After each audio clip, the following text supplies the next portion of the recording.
Nuestra vida está constantemente llena de opciones, de elecciones. Elegimos hacer una cosa u otra, ir, quedarnos, decir la verdad, no decirla, imitar a otros o no imitarles. Estamos constantemente tomando opciones, incluso a veces sin darnos cuenta. Muchas de ellas son rutinarias, las rutinas son lo que nos ayuda a vivir sin necesidad de estar pensando constantemente en lo que vamos a hacer. Otras, en cambio, son de más trascendencia, nos ponen delante circunstancias más difíciles y entonces tenemos que elegir conscientemente. El conjunto de todas esas opciones, de esa necesidad de reflexionar sobre lo que elegimos, es lo que se llama ética. La ética no es un código de leyes, haz esto, no hagas lo otro, etcétera, sino es una reflexión que recoge experiencias del pasado y también del presente sobre qué es lo mejor para la vida, cómo se puede vivir mejor, cómo se puede vivir de una manera deliberadamente mejor. Muchas veces esto se olvida y entonces simplemente hablamos esto es malo, esto es bueno, esto es perverso, esto es estupendo, sin explicar de dónde viene ese fundamento, cuál es el fundamento de esas valoraciones que hacemos. El libro Ética para Amador intentaba hacer una reflexión sobre la necesidad de reflexionar sobre nuestras acciones. No hay un recetario de lo que debe pensarse en cada ocasión, de lo que debe hacerse, de si hay que ser de esta manera o de otra. Lo único que se recomienda es que hay que reflexionar, que hay que buscar valores, que hay que buscar razones para tomar unas decisiones u otras. En su momento, yo creo que esto no se había hecho antes y de hecho, pues probablemente la aceptación, no solamente en España, sino en muchos países del libro, vino a este carácter original, que luego ha sido, yo creo, ya se ha seguido más por ese camino, pero me parece que sigue siendo una propuesta válida. No un recetario, no un recetario de soluciones, sino al contrario, plantear los problemas, plantear el gran problema, qué hacer, por qué hacerlo, qué es mejor para mi vida.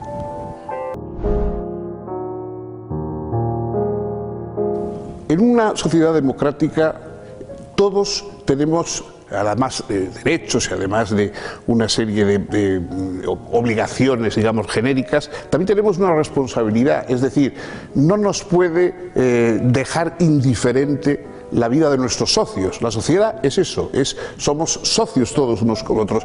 Estamos en una empresa común. La empresa común mejora o empeora para todos. Entonces, el hecho de ver con indiferencia cómo una serie de personas están en la miseria o padecen ignorancia o son desatendidos o se caen, digamos, del carro social, es una postura antidemocrática en el sentido más estricto del término. La persona que tiene una vivencia democrática sabe que forma parte de un grupo, de una tarea, que la sociedad es un empeño de todos y que por lo tanto nadie puede ser despedido de ella sin que todos pierdan. Es decir, cuando nos desentendemos de parte de la sociedad, no es que hagamos un mal a otros, sino que nos estamos haciendo a un mal a nosotros mismos como ciudadanos de un conjunto, de un todo. La capacidad que tenemos de ponernos en el lugar de otros. Eso se basa en esta condición de seres simbólicos, es decir, nosotros comprendemos lo que es ser humano, comprendemos lo que es ser otro, entendemos que nuestros parecidos con los otros son esenciales, nuestras diferencias son probablemente accidentales, digamos, están provocadas pues por el nacimiento, por el color de la piel, pero lo que tenemos en común con los demás, eso sí que es esencial, porque todos somos irrepetibles, frágiles, mortales, esas son las cosas esenciales. Entonces, la ética consiste en decir, bueno, cuando vayas a hacer algo, piensa que el otro es otro tú, es como tú, está de alguna manera padeciendo y viviendo y gozando con cosas muy similares a las tuyas. Este principio, el no hagas a los demás lo que no quieras que te hagan a ti y procura ayudar a los otros como quisiera que te ayudaran a ti, es en casi todas las culturas la base o el fundamento de la ética. Pero también es verdad esa cosa que señala Fromm, que cuando hagas algo a otro, no se lo estás haciendo a él, sino que te lo estás haciendo a ti, porque el otro es el que confirma tu humanidad.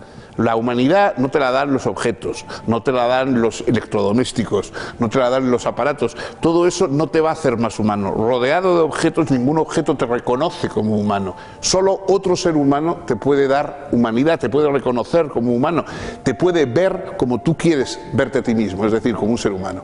Por lo tanto, lo que estás haciendo a los demás, si lo haces en contra de su humanidad, estás perjudicando la tuya. Cada vez que destruyes o aniquilas la humanidad de un ser humano, estás disminuyendo la tuya, porque la tuya depende de eso que el otro, con su mirada, con su sonrisa, con su complicidad, te está dando.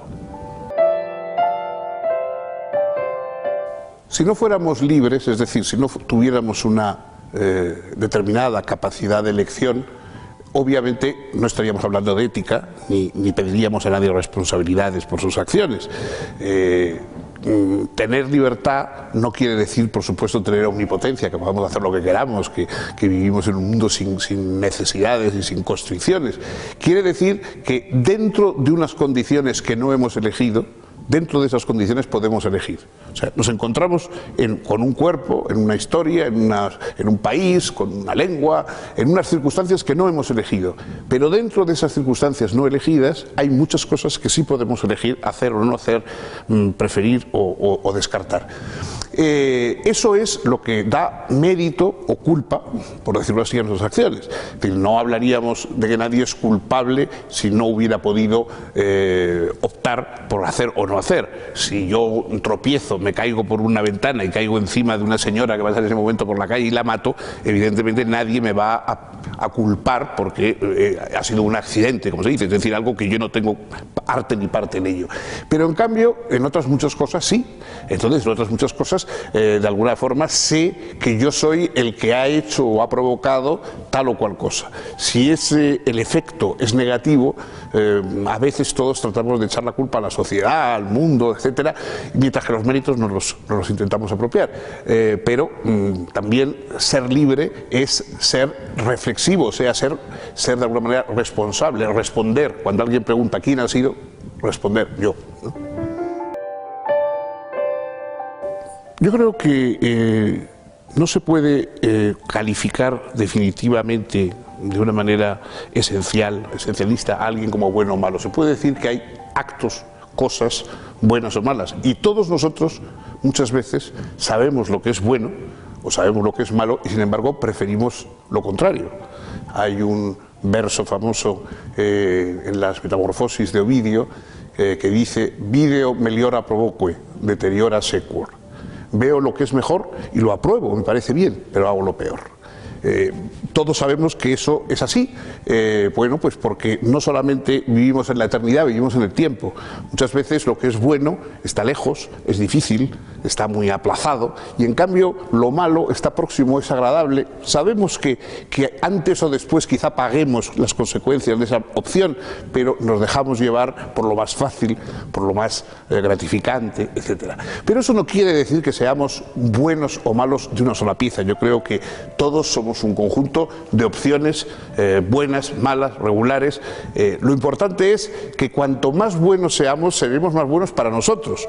Es decir, esa idea de que hay que ser bueno para dar gusto a los demás es profundamente antiética. Hay que ser bueno para desarrollar lo mejor de uno mismo. Y el mal es lo que nos retrasa en llegar a ser nosotros mismos, lo que nos obstaculiza en llegar a ser lo mejor de nosotros mismos. En una ocasión, al escritor y premio Nobel francés François Mauriac, alguien le preguntó: si no hubiera sido usted Mauriac, el escritor, el hombre famoso, ¿qué hubiera querido ser? Y Mauriac respondió: moi-même me réussi. O sea, yo mismo, pero logrado, yo mismo, pero bien. Eso es lo que todos quisiéramos ser. Nosotros, lo que somos, pero bien, en nuestra mejor expresión. Eso es precisamente lo que pretende la ética.